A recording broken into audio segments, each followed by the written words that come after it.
Hello viewers, অচিন্ততার free coaching চ্যানেলে তোমাদের সকলকে স্বাগত জানাই। আজকের এই ভিডিও ক্লাসটিতে তোমরা যারা কলকাতা বিশ্ববিদ্যালয়ে বি ইতিহাস অনার্স 6 সেমিস্টারে পড়ছো, তোমাদের যে ডিএসসি B3 পেপারটি রয়েছে, পূর্ব এশিয়ার ইতিহাস বা জাপানের ইতিহাস, এই পেপারটির যে একটি গুরুত্বপূর্ণ প্রশ্ন ডাইমো শ্রেণী, জাপানের ডাইমো শ্রেণীর উপর বিস্তারিত আলোচনা করব আজকের এই ভিডিও ক্লাসে, এবং আলোচনা শেষে যে উত্তরটি কিন্তু তোমাদের সামনে আমি প্রোভাইড করব। সে প্রসঙ্গে যাওয়ার আগে এটা বলবো যে তোমাদের যে বাকি আর অন্য 3টি পেপার রয়েছে, যে আরেকটি ডিএসসি পেপার রয়েছে বা সিসি 13-14 এর পেপার রয়েছে, এগুলির সাজেশন আমি আমার চ্যানেলে আপলোড করেছি, সে তার লিঙ্ক দেওয়া থাকবে এই ভিডিও ডেসক্রিপশন বক্সে, তোমরা অবশ্যই দেখে নেবে। এছাড়া তোমাদের যে সিসি 13 পেপারটি যে আধুনিক ভারতের ইতিহাসের উপরে যেসব টিকা প্রশ্নগুলো আমি সাজেশনে দিয়েছি, তার বেশিরভাগটারই প্রশ্ন উত্তর আমি কিন্তু লেকচার ক্লাসের ভিতর দিয়ে তার উত্তরগুলি তোমাদের সামনে আমি হাজির করেছি, তার লিঙ্ক দেওয়া থাকবে এই ভিডিও ডেসক্রিপশন বক্সে, তোমরা অবশ্যই কিন্তু সেগুলো দেখে নেবে। এছাড়া এই পেপারটি ডিএসসি B3 পেপারটি জাপানের ইতিহাসের উপরে যেসব টিকা বা অন্যান্য যেসব প্রশ্নগুলো রয়েছে, তার ভিডিও লেকচার ক্লাসের ভিতর দিয়ে আমি একের পর এক তোমাদের সামনে আমি নিয়ে আসবো, এবং তোমাদের আরও অন্যান্য যেসব পেপারগুলো রয়েছে সেগুলিও কম বেশি আমি কিন্তু তার উত্তরগুলি তোমাদেরকে প্রোভাইড করবো। তাই আমার এই অচিন্ততার ফ্রি কোচিং চ্যানেলটি তোমাদের জন্য ভীষণ একটি গুরুত্বপূর্ণ চ্যানেল হতে চলেছে। তাই তোমরা তো সাবস্ক্রাইব করবেই, তোমাদের বন্ধুদের কাছে শেয়ার করবে, তোমাদের মতামত নিচে কমেন্ট সেকশনে কমেন্ট করে জানাবে, আর ভিডিওগুলি ভালো লাগলে অবশ্যই একটি লাইক করবে। তো চলো শুরু করা যাক আজকের ক্লাসের মূল আলোচনার বিষয় কি আমরা একবার দেখে নিই। দেখো, CUBA history honours 6 same DSC B3, এখানে একটি প্রশ্ন হচ্ছে প্রাক পুনরুদ্ধার যুগে জাপানের ডাইমো শ্রেণীর ভূমিকা। তা ডাইমো শ্রেণী মানে এক কথায় জমিদার শ্রেণী, জাপানের জমিদারকে ডাইমো বলা হয়। আর প্রাক পুনরুদ্ধার কথাটির মানে হচ্ছে এই যে জাপানে প্রায় 600 বছর ধরে জাপানের শোগুনতন্ত্র চলে, মানে জাপানের যিনি সম্রাট, সেই সম্রাটের যে প্রধানমন্ত্রী তাকে আমরা বলি শোগুন। তাই এই প্রধানমন্ত্রী সম্রাটের ক্ষমতা কুক্ষিগত করে নেন এবং তিনি স্বতন্ত্রভাবে টোকিওতে আলাদাভাবে রাজধানী স্থাপন করেন এবং তিনি স্বাধীনভাবে দেশ চালান। তো শুরু হয় জাপানের ইতিহাসে এই 600 বছর, প্রায় 1200 থেকে 1848 পর্যন্ত এই সময়কালটাকে বলা হয় শোগুন যুগ। তোমাদের এই পেপারের সিলেবাস নিয়ে আমি বিস্তারিত আলোচনা সহ একটি ভিডিও লেকচার ক্লাস ইতিপূর্বে নিয়েছি, তোমরা সেই সিলেবাসটি দেখে নিও, তাহলে তোমাদের এই পেপারটি সম্পর্কে একটা স্বচ্ছ ধারণা হয়ে যাবে। তো যাই হোক, জাপানের প্রধানমন্ত্রী ছিলেন শোগুন, তিনি সম্রাটকে উপেক্ষা করে নিজের মতো করে স্বাধীনভাবে দেশ চালাতেন, এবং এই সময়টাকে, এই 600 বছরের সময়টাকে বলা হয় শোগুনতন্ত্র। অবশেষে 1848-এর পরবর্তী সময়ে এসে জাপানের যে প্রধান গোষ্ঠীগুলি ছিল, টোসু, তোজা, এইসব গোষ্ঠী একত্রিত হয়ে, বা সাতসুমা গোষ্ঠী, এরা একত্রিত হয়ে সম্রাটের ক্ষমতাকে পুনরুদ্ধার করে এবং এই শোগুনতন্ত্রের পতন ঘটায়, এবং সম্রাটকে তার ক্ষমতায় পুনরুদ্ধার করানো হয় এবং তাকে তার পুরনো সম্মান ফিরিয়ে দেওয়া হয়, তাকে পুনরায় স্বমহিমায় প্রতিষ্ঠা করা হয়।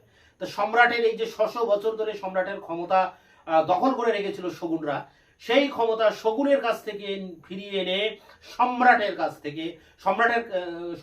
দেওয়া হয় এবং সম্রাটকে পুনরায় স্বমহিমায় প্রতিষ্ঠিত করা হয়। এই ঘটনাটাকে বলা হয় মেইজি পুনঃস্থাপন, মানে সম্রাটের ক্ষমতা পুনঃস্থাপন, বা বলা যায় প্রাক পুনরুদ্ধার যুগ। তা সেই সম্রাটের ক্ষমতা যে পুনরুদ্ধার হচ্ছে, তার আগের অবস্থায় এই জমিদার বা ডাইমো শ্রেণীর অবস্থাটা কি ছিল। তা দেখো, এ ব্যাপারে বুঝতে গেলে জাপানের যে সমাজ ব্যবস্থা সেটি আগে আমাদের জানতে হবে। জাপানের সমাজ ব্যবস্থায় যে শ্রেণীগুলি ছিল, প্রথমে ছিল সম্রাটের বংশ ছিল সবার উপরে। তারপরে ছিল দেখো কুজে বংশ। কুজেরা কারা? কুজেরা হলো সম্রাটের রাজসভায় যারা উচ্চ গণ্যমান্য ব্যক্তি, যারা সভাসদ, মন্ত্রীবর্গ, তারাই ছিলেন কিন্তু এই কুজে গোষ্ঠী। এরপরে ছিল শোগুন বংশ। শোগুন মানে শাসক বংশ, সম্রাটের যিনি প্রধানমন্ত্রী হয়েছিলেন তাকে বলা হতো শোগুন, তা তার নিজস্ব একটা বংশ আছে। তারপরে দেখো রয়েছে ডাইমো, মানে এই ডাইমোরা হলেন বিভিন্ন অঞ্চলের যারা অভিজাত বর্গ বা সেই অঞ্চলের যারা ভূস্বামী, ভূসম্পত্তির মালিক, এক কথায় জমিদার, তাদেরকে আমরা বলি ডাইমো। তারপরে এই ডাইমোদের অধীনে দেখো জাপানে প্রায় 300 ডাইমো ছিল, অল ওভার 300 ডাইমো, মানে 300 জমিদার। এই 300 জমিদারের নিজস্ব সেনাবাহিনী ছিল, সেই সেনা প্রায় 4 লক্ষ সশস্ত্র সেনা ছিল, যাদেরকে আমরা বলি সামুরাই। এরা ছিল জমিদারদের সামরিক বাহিনীর সৈন্য, সামুরাই। আর একেবারে শেষে ছিল সাধারণ শ্রেণী। তাহলে কটি শ্রেণীতে ভাগ? সম্রাট, কুজে, শগুন, ডাইমো, সামুরাই, সাধারণ শ্রেণী। এখানে 6টি গোষ্ঠী বা শ্রেণী আছে জাপানের সমাজে। আমাদের আলোচনার বিষয় হচ্ছে ডাইমো। ডাইমোকে আমরা এক কথায় বলতে পারি বিভিন্ন অঞ্চলের আঞ্চলিক অভিজাত বর্গ। এবং এই ডাইমোরা আবার বিভিন্ন উঁচু নিচু এরকম ভাগ ছিল। উঁচু নিচু ভাগ ছিল। এবং এখানে বলা হচ্ছে যে সমগ্র জাপানে প্রায় 300 ডাইমো ছিল, অল ওভার 300 ডাইমো। এবং এদের অধীনে ছিল সশস্ত্র সেনাবাহিনী, সামুরাই। সেই সামুরাই এদের সংখ্যা ছিল প্রায় 4 লক্ষ। এই বিষয়টা আলোচনা করতে হবে। এরপরে দেখো, ফুজিয়ারা বলে একটি রাজবংশের রাজত্বকালে ফুজিয়ারা বংশটা দুর্বল হয়ে যায়, শগুনরা সেখানে ক্ষমতা দখল করে নেয়। এই ফুজিয়ারা বংশের শাসনকালে তাদের দুর্বলতার সুযোগ নিয়ে বিভিন্ন নিষ্কর জমি এই ডাইমোরা কিন্তু দখল করে নিয়েছিল। সেই সুযোগে নিষ্কর জমি দখল করে নিয়েছিল। 645 খ্রিস্টাব্দে জাপানে তাইকোয়া সংস্কার হয়। তাইকোয়া সংস্কার মানে ভূমি সংস্কার। এবং এই সংস্কারের মধ্য দিয়ে জাপানের কৃষি জমি বন্টন করা হয়। অভিজাতদের মধ্যে, কৃষকদের মধ্যে জমি বন্টন করা হয়। এখন জাপান তো পাহাড় পর্বতের দেশ, সেই জায়গায় মাত্র 15% জমি ছিল আবাদি জমি, আর 85% জমি ছিল অনাবাদি জমি। এই অনাবাদি জমি মানে এই জমিগুলো অনাবাদি, তাই এগুলোতে কোনো রাজস্ব দিতে হতো না, নিষ্কর জমি ছিল। তাই এই জমিগুলিকে দখল করাকে কেন্দ্র করে উত্থান হয় এই ডাইমো শ্রেণী। এবং ডাইমোরা এই জমিগুলিকে খুব তাড়াতাড়ি আবাদি জমিতে পরিণত করে তারা কিন্তু সম্পদশালী হয়ে উঠেছিল। তো এই বিষয়টা নিয়ে প্রথমে আলোচনা করতে হবে। এরপরে যে পার্টটি আমরা আলোচনা করব সেটি হচ্ছে যে ডাইমো।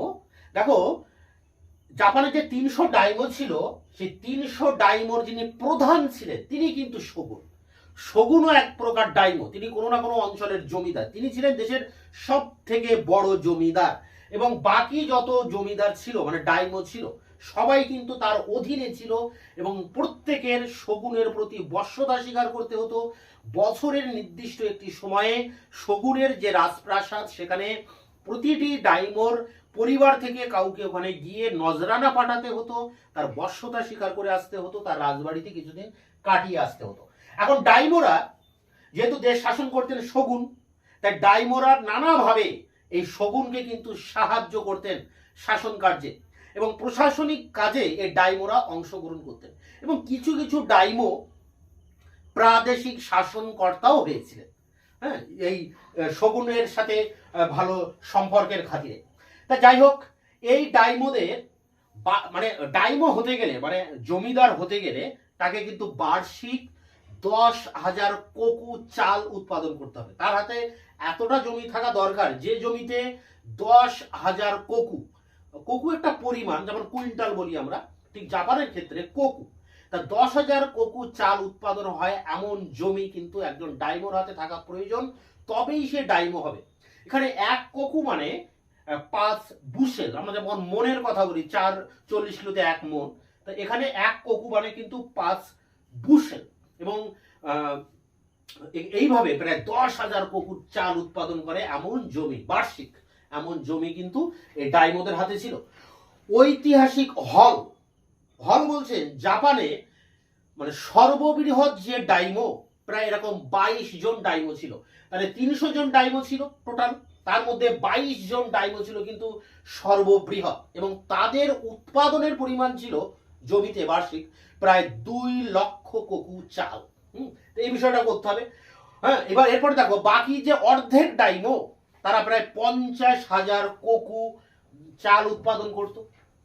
সপ্তদশ শতকের শেষ দিকে এই ডাইমোদের সংখ্যা ছিল 295। পরে এই সংখ্যাটা কিন্তু আস্তে আস্তে হ্রাস পায়। এখন ডাইমোদের মধ্যে আমি কি বলেছি যে উচ্চ নিচ ভাগ ছিল। তো এক্ষেত্রে 2 ধরনের ডাইমোর কথা আমরা জানতে পারি। একটা হচ্ছে ফুডাই ডাইমো আর একটা হচ্ছে টোজোমা ডাইমো। তা ফুডাই যে ডাইমো তাদের সংখ্যাটা একটু বেশি ছিল, 300-র ভিতরে 145 জন ছিল ফুডাই ডাইমো, যাদের বার্ষিক উৎপাদন ছিল প্রায় 6.7 মিলিয়ন কোকু চাল। আর টোজামা যারা ছিল, টোজামারা ছিল সংখ্যায় 97, তাদের বার্ষিক চাল উৎপাদন ছিল 9.8 মানে 9.8 মিলিয়ন কোকো। এখন শোগুন যুগের যখন পতন আসন্ন, মানে প্রায় 1848 নাগাদ যখন শোগুন তন্ত্রের পতন হয়, ঠিক সেই সময় এই ফুডাই ডাইমোদের সংখ্যাটা একটু বেড়ে যায়, 145 থেকে হয়ে যায় 176, এবং টোজোমা ডাইমোরা ছিল 97, সেটা একটু কমে হয়ে যায় 86। টোটালে 262 জন কিন্তু টোজোমা আর ফুডাই ডাইমো মিলিয়ে ছিল। তবে এই সময় এরা অর্থনৈতিক সংকটে পড়ে এবং এই শোগুনতন্ত্র পতনের জন্য শোগুন বিরোধী আন্দোলন হয়। সেই আন্দোলনে এই যে টোজোমা যারা ডাইমো ছিল তারা কিন্তু এই শোগুন বিরোধী আন্দোলন করেছিল এবং এই শোগুনদের পতন ঘটিয়েছিল। তো এই হলো ডাইমোদের সম্পর্কে একটা সংক্ষিপ্ত আলোচনা। সেখানে যদি আমরা একটু সংক্ষেপে দেখি তাহলে দেখবো যে জাপান এর সমাজ সম্রাট কুজে শোগুন, ডাইমো, সামুরাই এবং সাধারণ শ্রেণীতে ভাগ ছিল। ডাইমোরা ছিল বিভিন্ন আঞ্চলিক স্তরের ভূস্বামী, বা বলা যায় হচ্ছে তারা হচ্ছে অভিজাত। তারা শোগুনকে শাসন করতে, মানে প্রশাসনের ক্ষেত্রে বা শাসন ব্যবস্থার ক্ষেত্রে তাদেরকে সাহায্য করতেন, এবং কিছু কিছু ক্ষেত্রে তারা কিন্তু প্রাদেশিক শাসনকর্তাও হয়েছিলেন। এই ডাইমোদের সংখ্যা ছিল প্রায় 300 সারা জাপান জুড়ে, এবং তাদের অধীনে ছিল সশস্ত্র সামুরাই বাহিনী। তা সর্ববৃহৎ জাপানে 22 জন বড় ধরনের ডাইমো ছিল, যাদের বাৎসরিক আয় ছিল প্রায় 2 লক্ষ কোকু চাল উৎপাদনকারী জমি। এছাড়া একজন ডাইমো হতে গেলে তাকে প্রায় 10,000 কোকু বাৎসরিক চাল উৎপাদন করে এমন জমি কিন্তু তাদের থাকা প্রয়োজন ছিল। এবং এই ডাইমোদের মধ্যে দুটি ভাগ ছিল, একটা ফুডাই আর একটা টোজোমা। এছাড়া যে আমরা দেখতে পাচ্ছি যে ফুজিয়ারা বংশের রাজত্বকালে তাদের দুর্বলতার সুযোগ নিয়ে এই নিষ্কর জমিগুলিকে জবরদখল করেছিল এই সব আঞ্চলিক ক্ষমতালোভী সামন্ত প্রভু বা ভূস্বামীর দল। এইভাবেই কিন্তু উঠে আসে এই সামুরাই শ্রেণী। এছাড়া জাপানের যে ভূমি সংস্কার হয়, সেই ভূমি সংস্কারের ভিতর দিয়ে যে অনাবাদী জমি আছে সেগুলি সরাসরি দখল করে নেয় এই ডাইমো শ্রেণী, এবং তারা সম্পদশালী একটি শ্রেণীতে পরিণত হয়। তারা ছিল মানে আঞ্চলিক স্তরে এক প্রকার, তারাই ছিল রাজা, তারাই ছিল সামন্ত প্রভু, তারাই ছিল মানুষের হর্তাকর্তা।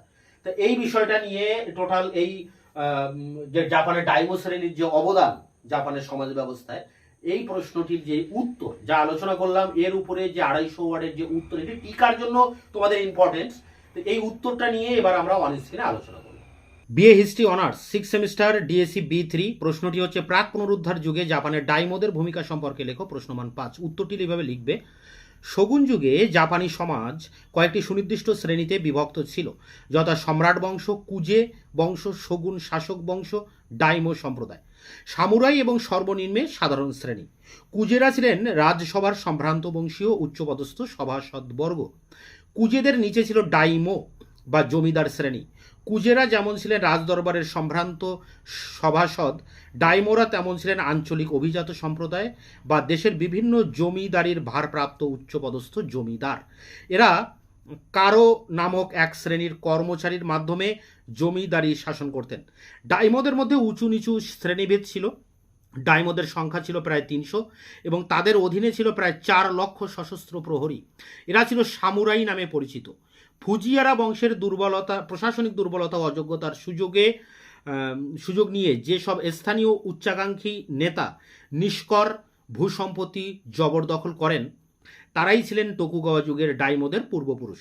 645 খ্রিস্টাব্দে তাই কোয়া সংস্কারের ফলে ধান চাষের উপযোগী জমি শাসক ও শাসিত শ্রেণীর মধ্যে বন্টন করা হয়।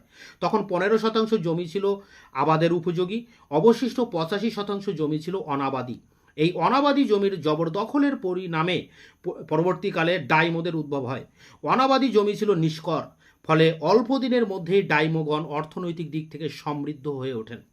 পরের প্যারায় দেখো, ডাইমোগণ শুধুমাত্র জমিদার ছিলেন না, তারা শোগুনদের শাসন কার্যে সাহায্য করতেন। কোনো কোনো ক্ষেত্রে তারা প্রাদেশিক শাসনকর্তাও নিযুক্ত হতেন। সংজ্ঞা অনুসারে ডাইমো ছিলেন ভূস্বামী বা জমিদার, যার ভোগ দখলীভূত জমিদারির বার্ষিক আয় ছিল 10,000 বা তার চেয়ে বেশি কোকু ধান ও অন্যান্য শস্য। এক কোকু হলো প্রায় 5 বুশেল। ঐতিহাসিক হল এর বিবরণ থেকে জানা যায় যে ডাইমোদের মধ্যে মাত্র 22 জন ছিলেন বৃহৎ ডাইমো মানে গ্রেট ডাইমো, যাদের শস্য উৎপাদনের মোট পরিমাণ ছিল 2 লক্ষ কোকু, অপেক্ষাকৃত বেশি। ডাইমোদের মধ্যে অর্ধেকের চেয়েও বেশি সংখ্যকের শস্য উৎপাদনের পরিমাণ ছিল 50,000 কোকুর কম। সপ্তদশ শতকের গোড়ার দিকে ডাইমোদের মোট সংখ্যা ছিল 295। পরবর্তীকালে এই সংখ্যা যথেষ্ট হ্রাস পায়। অষ্টাদশ শতাব্দীতে ফুডাই নামে পরিচিত ডাইমোদের সংখ্যা ছিল 145 এবং তোজোমা নামে পরিচিত ডাইমোদের সংখ্যা ছিল 97। এক্ষেত্রে 6.7 মিলিয়ন কোকু এবং টোজোমার জমিতে মোট উৎপন্ন শস্যের পরিমাণ ছিল 9.8 মিলিয়ন কোকু। ফুডাই ও টোজোমার মোট সংখ্যা পরবর্তীকালে কিছুটা পরিবর্তিত হয়। টোকুগাওয়া শোগুনদের পতনের প্রাককালে তাদের সংখ্যা দাঁড়ায় যথাক্রমে 176 ও 86, অর্থাৎ 262। কিন্তু এই সময় ডাইমোগন দারুণ অর্থনৈতিক সংকটের সম্মুখীন হন এবং টোজোমা ডাইমোগন শোগুনদের বিপক্ষে আন্দোলনকারীর ভূমিকা গ্রহণ করে। তো এই ছিল ডাইমোদের উপরে টিকার নোটস। এটি তোমরা কালেক্ট করে পরীক্ষার জন্য প্রস্তুতি নাও। তোমাদের বাকি আর অন্যান্য যেসব টিকাগুলো রয়েছে তা আগামীতে আমি ভিডিও লেকচার ক্লাসের ভিতর দিয়ে সেগুলো আমি তোমাদের সামনে নিয়ে আসবো।